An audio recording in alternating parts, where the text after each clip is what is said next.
Pak Burhan akhirnya dia meminta mewariskan pesugihan jual umurnya ke siapa? Ya anak-anaknya. Aku tidak mau Pak, lebih baik aku hidup apa adanya. Bapak Ibu membesarkanku di salah satu pesantren, dididik aku tentang agama, mengerti tentang hal yang baik dan hal yang buruk, mengerti tentang takdir untuk beriman dan bertakwa. Dan yang membuat Agus itu benar-benar kecewa sama bapaknya, kenapa aku dibesarkan dengan harta pesugihan.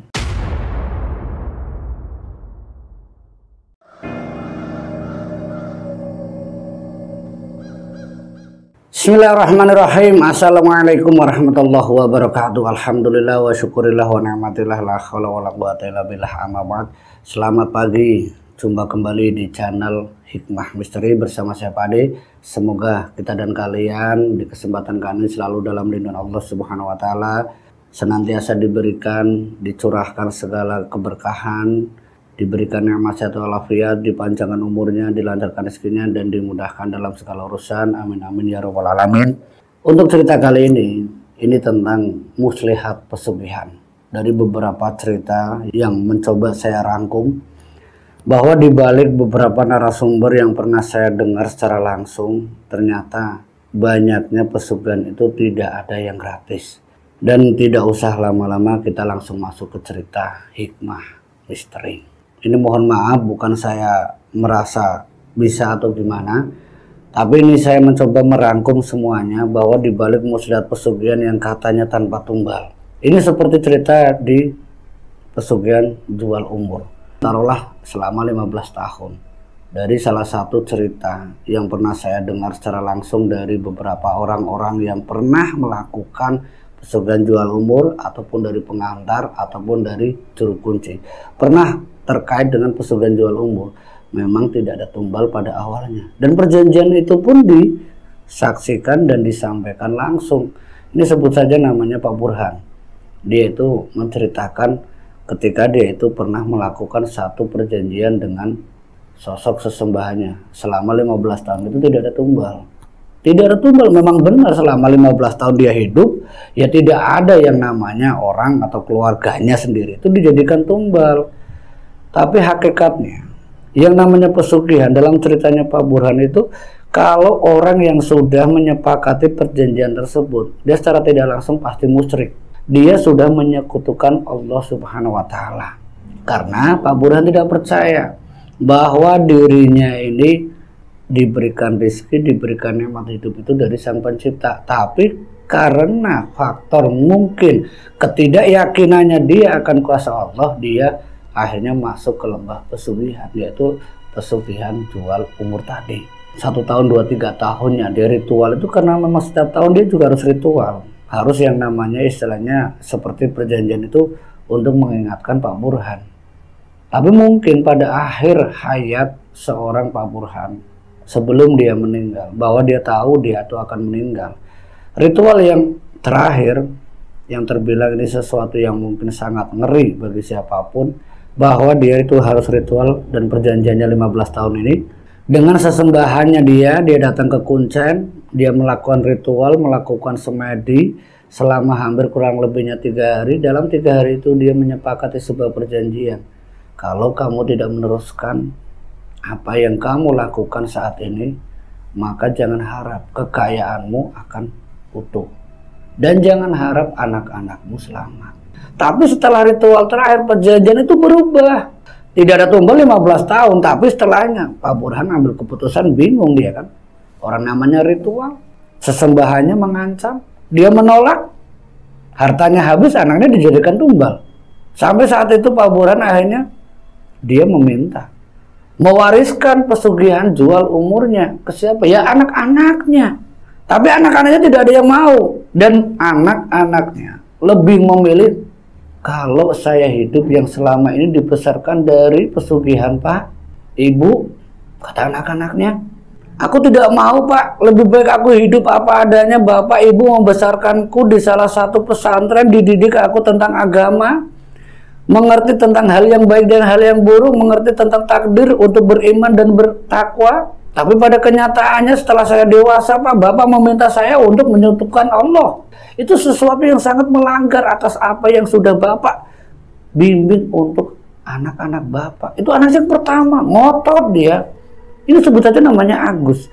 Agus itu ngotot sama bapak ibunya, mengetahui bahwa bapak ibunya selama ini dia punya segala-galanya, ternyata dari pesugihan. Nah, Agus yang dibesarkan semenjak dia itu usianya mungkin 13 tahun saat itu, dia sudah lulus SD, dia langsung dipesantrenkan. Dan 15 tahun selama dia di pesantren itu kurang lebihnya 8 tahun. Memang semuanya dimiliki. Sampai usia 21 tahun dia keluar jadi seorang, ya mungkin bisa dibilang seorang ustadz.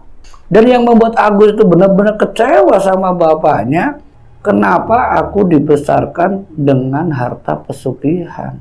Dan kenapa juga Bapak menyampaikan perihal ini ke saya. Mungkin saya menolak, tapi saya juga pasti akan melarang adik-adik saya, darah daging Bapak, Ibu sendiri, tidak bakalan, Pak, saya mengizinkan mereka mengikuti apa yang sudah Bapak lakukan. Dan saya berpesan sama adik-adik saya hari ini juga, carilah rezeki yang halal. Di usia Agus yang saat itu mungkin sudah 28 tahun, dia sudah punya istri, sudah punya anak, termasuk adik-adiknya juga. Ya terbilang mungkin sudah cukup umur, sudah siap nikah. Tapi ada salah satu adiknya Agus yang saat itu usianya 20 tahun. Dia dengan sengaja, Pak, saya lanjutkan saja. Ini perempuan, sebut saja namanya Lasmi. Lasmi dengan seperti kayak sukarela. Pak, Bapak sudah menjelaskan kalau warisan pesugihan jual umur Bapak tidak diteruskan, maka keluarga kita akan habis, tidak punya apa-apa, dan bahkan aku atau siapapun akan meninggal. Baiklah, Pak, saya rela menggantikannya. Tapi Agus menentang yang namanya Lasmi, anaknya Pak Burhan. Pak Burhan yang mendengarkan teriakannya Agus, Lasmi, kamu kan tahu itu sudah sangat salah. Apapun bentuk pesugihan itu tidak ada yang dibenarkan. Bapak ngedidik saya di pesantren kurang lebihnya hampir 8 tahun. Hasilnya seperti ini, Pak. Hasilnya seperti ini, mewariskan bukan warisan yang baik, warisan pesugihan. Bapak, dengar, Pak. Jika memang Allah dengan cara seperti ini saya dibesarkan, mungkin ini cara saya untuk membenahi atas apa yang sudah Bapak dan Ibu lakukan. Tapi Bapak yakin enggak? Percaya enggak? Bahwa yang namanya menyekutukan Allah itu tidak ada ampunannya. Maka pesan saya, Pak, segeralah tobat. Itu anaknya sendiri Pak Burhan ngomong sama Pak Burhan, bilang sama Pak Burhan sama istrinya untuk bertobat. Tapi yang namanya tobatan nasuha untuk Pak Burhan sama istrinya itu sesuatu yang sangat sulit. Semenjak ritual itu dilakukan dan semenjak Pak Burhan ini ingin mewariskan pesugihannya ke anak-anaknya, dia lebih memilih untuk bertobat. Terima atau tidaknya wallahu alam, Pak Burhan pasrah. 1 tahun semenjak dia ritual yang ke-15 itu adalah akhir hayat hidupnya, karena sudah perjanjian jika Allah memang berkehendak untuk membuat saya hidup dengan tobatan nasuha ini, aku bersyukur alhamdulillah. Tapi jika tidak, memang ini sudah jalan takdirku, kata Pak Burhan. Dia yakin anak-anaknya yang dibesarkan di pesantren, yang rata-rata itu hampir mayoritas semuanya dibesarkan di pesantren kecuali Lasmi yang saat itu masih kecil. Dia memang tidak mengenal yang namanya pesantren. Makanya si Lasmi, anaknya Pak Burhan yang paling kecil, itu yang mau meneruskan karena dia takut, khawatir harta bendanya habis, takut meninggal juga. Tapi karena anak pertama itu Agus, kamu udah usah takut Lasmi, kamu udah usah khawatir. Ya namanya rezeki sudah ada yang ngatur, yang namanya kematian sudah ada yang ngatur. Tidak mungkin sosok jin itu bisa mengambil nyawa manusia. Kenapa manusia itu bisa diambil nyawanya oleh jin, oleh pesugihan? Karena mereka sendiri yang menjanjikan, bukan jin itu yang meminta, bukan jin itu yang mengambil nyawa manusia, bukan. Tapi karena manusianya sendiri yang menyerahkan nyawanya, jadi dengan perantara itu dia meninggal. Kamu harus yakin itu Lasmi, kata Agus. Itu ngomong di hadapannya Pak Burhan ketika dia itu ingin mewariskan anak-anaknya warisan pesugihan jual umur. Warisan kok warisan pesugihan, warisan itu warisan harta, tapi harta itu dari pesugihan. Setelah mendengar penjelasan dari Agus, Pak Burhan saat itu juga mulai melakukan sholatan taubat, walaupun sangat berat bagi dirinya. Setiap malam teror yang namanya Sosok sesembahnya selalu datang, selalu meminta, kamu tidak bisa lepas dariku. Semenjak Agus meminta kedua orang tuanya itu tobat, sebelum ibunya Agus, istrinya Pak Burhan sendiri taubatan asal, dalam waktu seminggu semenjak dia ritual, istrinya sudah meninggal. Meninggal mungkin dalam keadaan dia belum diterima tobatnya, wallahu a'lam bishawab. Tapi Pak Burhan berharap semoga istriku bisa diterima. Dan semenjak kematian istrinya ini, yaitu Pak Burhan, dia yang melakukan perjanjian jual umur dengan apa yang dia ketahui, bahwa ternyata pesugihan yang tanpa tumbal itu nol. Pesugihan tanpa tumbal itu tidak ada. Kenyataannya istrinya meninggal, dan setelah saat itu Lasmi, belum ada 1 tahun Lasmi juga dijadikan tumbal. Semenjak ibunya meninggal, dia itu sakit-sakitan, dan sakitnya itu susah untuk disembuhkan. Walaupun Agus, seorang santri, seorang ustadz, sudah usaha sana sini berdoa untuk ini itu dan sebagainya, tapi pada kenyataannya jika Allah tidak mengizinkan, jika Allah tidak berkehendak, mungkin itu sebagai perantaranya Lasmi harus meninggal. Mungkin ada satu hal yang diceritakan Pak Burhan tentang Lasmi. Di dalam hati Lasmi itu ada niat untuk mengikuti jejak bapak atau ibunya. Dan ini yang mungkin memudahkan si Lasmi itu meninggal. Harta itu seperti kayak memang mengalir begitu saja, mengalir habis. Seakan-akan harta itu mungkin diambil kembali atau disedot dengan cara apapun. Ini yang diceritakan Pak Burhan, bagaimana kronologi anaknya yang pernah menjadikan tumbal membuat dia itu benar-benar menyesal. Tapi semua penyesalan itu tidak bisa mengakhiri atau mengembalikan istrinya yang sudah meninggal ataupun Lasmi yang sudah meninggal. Semuanya hanya tinggal penyesalan, bahwa dibalik apa yang pernah dia dapatkan untuk mencukupi kebutuhan anak-anaknya, untuk menjadikan dia seorang yang terbilang orang kaya, juragan. Tapi pada kenyataannya setelah selamatnya Pak Burhan, semuanya habis begitu saja. Tidak bertahan sampai 5 tahun. Harta bendanya itu habis. Dan anak-anaknya Pak Burhan memang tidak diminta untuk menggunakan harta itu. Karena ya Agus, salah satu anak pertamanya yang seorang dai tadi, seorang ustadz, memang tidak mau lagi menggunakan. Dia lebih memilih dengan keringatnya, dengan pikirannya, dengan akal sehatnya untuk mencari rezeki yang halal. Insya Allah ada keberkahannya. Tidak seperti apa yang didapatkan oleh orang tuanya itu Pak Burhan. Itu langsung dari mulut anaknya itu Agus. Dan adik-adiknya yang nurut, alhamdulillah selamat. Semenjak Lasmi ini meninggal, dia sudah pasrah. Karena dia juga seperti kayak punya penyakit yang sangat aneh. Ketika di rumah dia merasakan sakit itu benar-benar kayak mengoyak-ngoyak perutnya. Dada terasa sesak, nafas pun kadang susah. Tapi ketika di dokter, dia sehat. Itu kan tidak masuk akal. Tapi pernah juga mengalami penyakit yang luar biasa, sampai di sana dia harus operasi, sampai ya namanya paru-paru, kanker basah, itu kayak komplikasi itu muncul begitu saja. Dan 4 tahun semenjak Pak Burhan ini mengalami komplikasi penyakit yang sangat aneh, dan itu mungkin perantara harta benda itu habis. Dia harus bolak-balik sampai ke dukun, sampai ke Pak Kiai, sampai sana sini semuanya dilakukan, alternatif dia lakukan. Tapi penyakit yang memang penyakitnya untuk menguras harta bendanya itu memang jalan atau perantaranya. Dan usaha yang dilakukan oleh Pak Burhan pun ya kayak banyak karyawan yang keluar, banyak karyawan yang tidak bekerja benar, pekerjaannya itu ya seakan-akan hancur. Mungkin itu cara sesembahannya atau jin yang memberikan kekayaan atau perewangannya Pak Burhan mengambil harta kekayaannya kembali.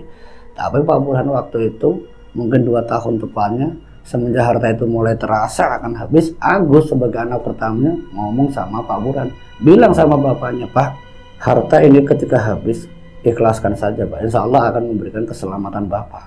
Tapi jika harta itu masih ada Pak, apa yang Bapak raih selama 15 tahun dengan sesembahan Bapak itu pesugihan jual umur, ini tidak akan menyelamatkan Bapak, karena Bapak masih menggunakannya. Terus gimana Gus? Apa yang Bapak miliki gunakanlah untuk hal-hal yang baik. Gunakan uang itu untuk santunan, gunakan uang tanah kita untuk wakaf, bangun masjid, bangun musola, bangun ruang-ruangan, bangun bangunan yang bermaslahat. Dan semenjak apa yang diingatkan Agus itu, Pak Burhan sempat nanya sama Agus, Gus, kamu kan tahu Bapak kayak seperti ini kan dari pesugihan, apa ndak salah kalau digunakan untuk membangun masjid, untuk membangun musola? Ya kalaupun Bapak tidak mau bangun masjid atau bangun musola, Bapak takut, Ya setidaknya untuk prasarana umum. Gunakan hal-hal yang baik. Daripada Bapak menggunakan uang ini, tapi Pak Burhan waktu itu, karena dia takut akan hal-hal yang bersifat tidak baik, harta itu digunakan untuk hal yang baik. Memang untuk hal yang baik, tapi karena dia dapatkan itu dari perewangan, dia lebih memilih untuk menggunakan harta itu lewat penyakitnya. Dia harus bolak-balik ke rumah sakit sampai ya hampir 4 tahun semenjak istrinya meninggal, semenjak dia kembali ke jalan yang benar. Dan itu nyata, 4 tahun setelahnya harta itu habis tanpa tersisa. Sampai yang namanya Pak Burhan itu harus ikut sama Agus bersama menantunya dan cucunya. Tapi bagi Agus lebih bahagia merawat orang tuanya, yaitu Pak Burhan. Pernah diucapkan oleh anaknya sendiri, aku lebih bersyukur dengan keadaan Bapak yang saat ini, walaupun hanya terbaring di kamar, tapi setidaknya Bapak sudah tidak ada kaitannya dengan sesembahan pesugihan. Walaupun Bapak sendiri sedang sakit, Bapak sendiri saat ini sedang dalam keadaan ya mungkin khawatir, tapi Bapak setidaknya sudah bisa kembali ke jalan yang benar. Dan saat itu Pak Burhan setelah ikut dengan Agus, itu anak yang pertama, dalam batin pikirannya dia, jiwa raganya dia sudah pasrah. Syukur-syukur bisa diberikan kesempatan hidup, bisa sembuh. Kalaupun harus meninggal, ya dia sudah menerima dan siap. Tapi Allah berkehendak lain. Semenjak ikut dengan Agus 2 tahun setelahnya, Pak Burhan ini diberikan kesembuhan. Penyakit-penyakit yang aneh tadi seakan-akan sembuh. Mungkin itu harta benda atau hasil keringat dari Agus untuk kesembuhan bapaknya. Dan alhamdulillah bismillah, Pak Burhan masih diberikan keselamatan. Tapi di balik ceritanya dia, yang maksudnya dia menyampaikan lewat tim mengulik misteri yang tujuan utamanya ingin berbagi bahwa di balik apapun bentuk pesugihan, semua itu hanyalah muslihat. Tidak ada yang namanya tanpa tumbal atau timbal balik. Semua itu ya dijanjikan sesuai dengan hal-hal yang manis pada awalnya, tapi pada akhirnya kenyataan yang harus dia terima, kenyataan yang pernah melakukan pesugihan sendiri, bahwa istrinya, anaknya, dan dia semuanya itu tidak ada kebahagiaan sama sekali. Semuanya itu hanyalah kesenangan semu yang bersifat sementara.